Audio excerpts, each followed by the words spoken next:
संजीव कुमार गौड़ जी, आज के इस कार्यक्रम के आयोजक लोकप्रिय विधायक श्री भूपेश चौबे जी, माननीय विधायक घोरावल श्री अनिल मौर्य जी, विधान परिषद सदस्य श्री श्याम नारायण सिंह उर्फ विनीत सिंह जी, जिला पंचायत अध्यक्ष सोनभद्र श्रीमती राधिका पटेल जी, जिलाध्यक्ष भारतीय जनता पार्टी श्री नंदलाल गुप्त जी, पूर्व सांसद श्री राम शकल जी, नरेंद्र कुशवाहा जी, जिला प्रभारी अनिल कुमार सिंह जी, आज के इस कार्यक्रम में उपस्थित भारतीय जनता पार्टी,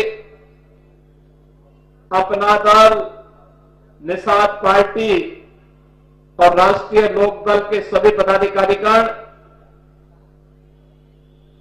खेलकूद प्रतियोगिता के साथ साथ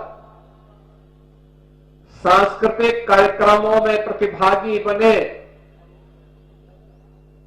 सभी इस जनपद के संस्कृति कर्मी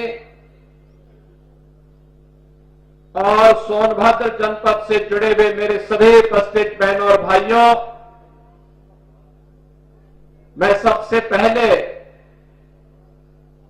उत्तर प्रदेश की ऊर्जा राजधानी के रूप में विख्यात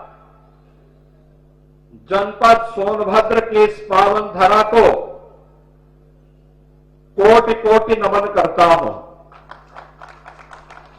आप सबका अभिनंदन करता हूं। केवल प्रदेश ही नहीं बल्कि देश की आदि परंपरा को समेटे हुए सृष्टि के प्रारंभ के जीवाश्म पार्क, गुफा चित्रों, प्राकृतिक संसाधनों, जल एवं वन से परिपूर्ण और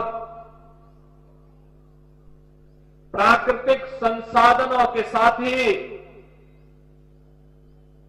सांस्कृतिक एवं धार्मिक दृष्टिकोण से जो अत्यंत महत्वपूर्ण जनपद है वह है हमारा सोनभद्र जनपद। यहां पर 11वीं सदी का शिव द्वार मंदिर, मां विंध्यवासिनी मंदिर, श्री काशी विश्वनाथ मंदिर, मां ज्वालामुखी देवी मंदिर, मां मुंडेश्वरी माता मंदिर के चतुष्कोणीय आवरण के बीच एक पूरा जनपद अवस्थित है और इसलिए यह जनपद अत्यंत महत्वपूर्ण है। अपनी भौगोलिक, अपनी सांस्कृतिक, अपनी आध्यात्मिक और अपनी प्राकृतिक बनावट के कारण अत्यंत महत्वपूर्ण है। और अगर मैं कहूं कि भारत के अंदर स्विट्जरलैंड बनने की सामर्थ्य अकेले हमारा सोनभद्र जनपद रखता है तो इसमें कोई अतिशयोक्ति नहीं।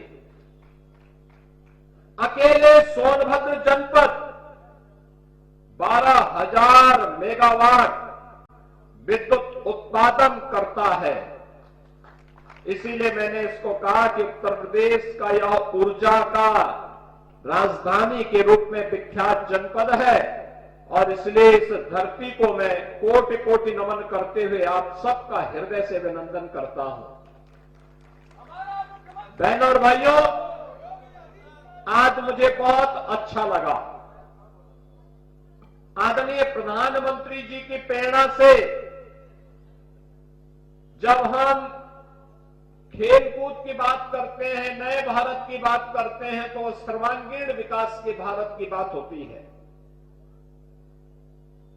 और याद रखना, भारत विकास के नित नए प्रतिमान तब स्थापित करेगा जब उत्तर प्रदेश विकास करेगा। उत्तर प्रदेश विकास तब करेगा जब हर जनपद विकास के पायदान पर मजबूती के साथ खड़ा होगा। केवल एक जगह के विकास से प्रदेश का विकास नहीं होगा, हमें सर्वांगीण विकास की उस रूपरेखा को आगे बढ़ाना पड़ेगा। इसमें आध्यात्मिक सांस्कृतिक विरासत का विकास तो हो ही, भौतिक विकास के कार्य भी हो, शिक्षा स्वास्थ्य के साथ साथ रोजगार और खेलकूद की गतिविधियों को भी उतनी प्राथमिकता के साथ आगे बढ़ाया जाए।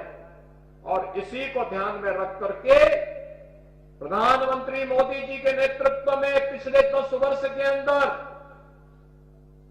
विकास के नित नए प्रतिमान को स्थापित करने का काम किया गया। आज एक नए भारत का दर्शन होता है। नया भारत कहीं काशी विश्वनाथ धाम के रूप में जाना जाता है। अयोध्या में 500 वर्षों की विरासत को संरक्षित करते हुए राम मंदिर के निर्माण का भव्य स्वरूप सामने आता है, एक नई अयोध्या के दर्शन होते हैं। तो प्रयागराज की धरती पर इस सदी का पहला महाकुंभ भी आज हमें दर्शन करने का अवसर प्राप्त हो रहा है।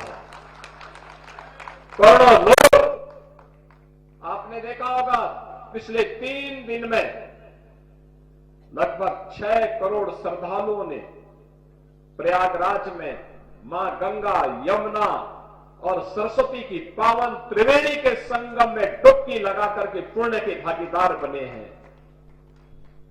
हर कोई प्रयागराज आना चाहता है, हर कोई काशी आना चाहता है, हर कोई अयोध्या आना चाहता है। ये प्रधानमंत्री मोदी जी की विरासत और विकास की उस परिकल्पना का साकार रूप है जो आज दुनिया देख रही है। और प्रधानमंत्री मोदी जी के कारण ही उत्तर प्रदेश में 1 डिस्ट्रिक्ट 1 मेडिकल कॉलेज की परिकल्पना साकार हो रही है। मैं बधाई दूंगा सोनभद्र वासियों को, यहां के जनप्रतिनिधियों को। श्री भूपेश चौबे जी हैं, संजीव गौड़ जी हैं, अनिल मौर्य जी हैं, इन सबको मैं बधाई दूंगा।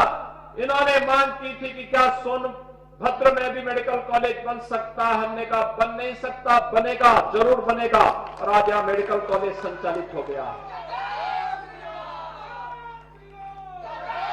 ये लोग बोलते थे कि क्या सोनभद्र में भी हर घर नल की योजना लागू हो पाएगी।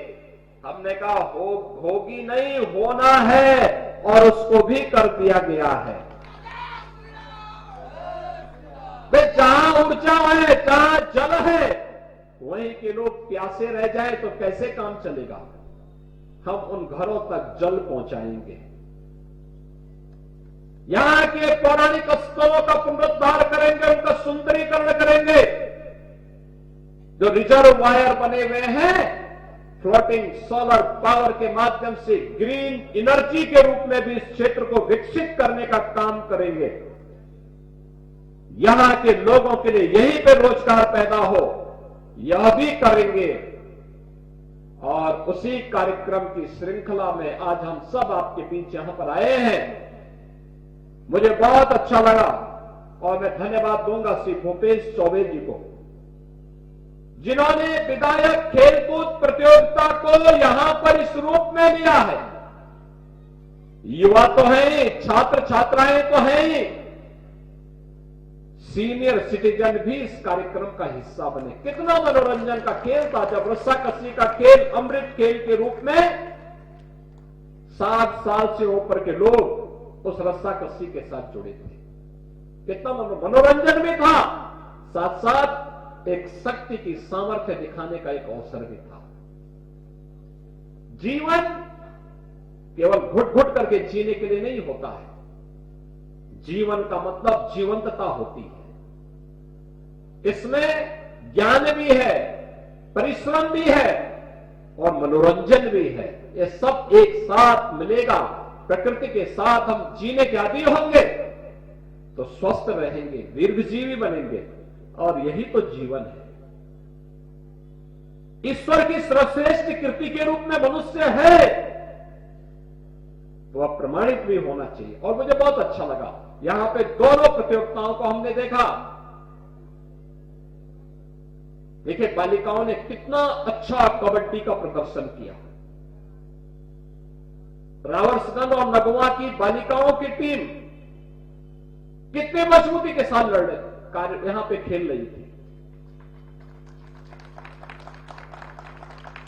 तो अमृत खेल रस्सा कस्सी के रूप में सीनियर सिटीजन खेल रहे थे, कितना अच्छा था।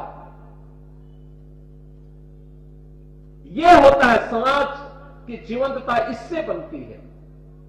और यह प्रतियोगिता निचले स्तर पर प्रारंभ हुई, ग्राम पंचायत, न्याय पंचायत, ब्लॉक, और वहां से होते होते फिर यहां पर। और उसमें भी मुझे बहुत अच्छा लगा कि खेल कूद की प्रतियोगिताओं में यानी कुल 11,000, आप आश्चर्य करेंगे कि कुल 11,000 खिलाड़ी प्रतिभाग बने थे। 11,000, जिसमें खो खो प्रतियोगिता थी, कबड्डी थी, वॉलीबॉल थी, दौड़ थी, 100, 200, 400 मीटर की, कैरम था, शतरंज था, अमृत खेल, रस्साकसी। ये 65 वर्ष से ऊपर के खिलाड़ियों ने इसमें प्रतिभाग किया और 400 लोग इसमें प्रतिभाग किए। क्रिकेट था, निबंध लेखन और चित्रकला लेखन था, सांस्कृतिक कार्यक्रम भी, गीत संगीत का भी था, दृष्टिबाधित खिलाड़ियों का भी क्रिकेट मैच था। और जिलाधिकारी एकादश और विधायक एकादश की टीम ने भी यहां पर क्रिकेट खेला था और दंगल के खिलाड़ियों की ने भी इस पूरी प्रतियोगिता में भाग लिया था। और इसमें 11,000 खिलाड़ी प्रतिभाग बने थे। वो वैसे मैं आपको बधाई देता हूं, आपकी पूरी टीम को बधाई देता हूं जिन्होंने 11,000 लोगों के बीच में एक सकारात्मकता, एक रचनात्मकता का कार्य किया है। खेल कूद और शतरंज और निबंध और चित्रकला लेखन के साथ साथ सांस्कृतिक कार्यक्रमों के साथ भी परंपरागत वाद्य के साथ इन कार्यक्रमों को आगे बढ़ाने का काम किया।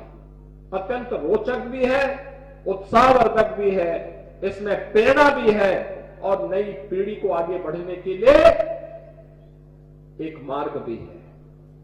खो खो में अलका कुमारी ने के नेतृत्व की टीम ने विजयी बनकर के प्रतियोगिता जीती। बालिका में सोनू ने, कैरम में सुप्रिया सिंह ने, शतरंज में आयुष सिंह ने, दौड़ में सुमन ने, अंजुला ने, खुशबू ने और शतरंज में आयुष कुमार ने, यानी ये सभी लोग प्रतियोगिता में भागीदार बने थे। और अभी कबड्डी में और अमृत खेल में आपने प्रदर्शन आपके सामने देखा, जिनको अभी मंच पर सम्मानित किया गया। ये जनपद तो हमारे लिए अत्यंत महत्वपूर्ण है। जब मैं किसी जनपद में जाता हूं, महिला स्वयंसेवी समूह के स्टॉल देखता हूं और मैं देखता हूं कि सोनभद्र की टीम, यहां की महिला स्वयंसेवी समूह के द्वारा बकरी के दूध से उन्होंने एक नया सोप बनाया है। यानी यहां सोनभद्र के नाम पे सोन, और सोप का मतलब साबुन, बकरी के दूध से साबुन बनाया है। यहां की जनजातीय समुदाय से जुड़ी हुई महिलाओं ने इन कार्यक्रमों के साथ वे जुड़ी हैं। और भी अन्य तमाम कार्यक्रम यहां पर रचनात्मक तरीके से आगे बढ़ रहे हैं। मैं आज के इस अवसर पर जब यहां पर इतने रचनात्मक कार्यक्रमों को आगे बढ़ाने का काम किया, डबल इंजन की सरकार भी इन कार्यक्रमों के साथ जुड़ रही है। याद रखना, ये डबल इंजन की भाजपा की सरकार ने ही इस चीज के लिए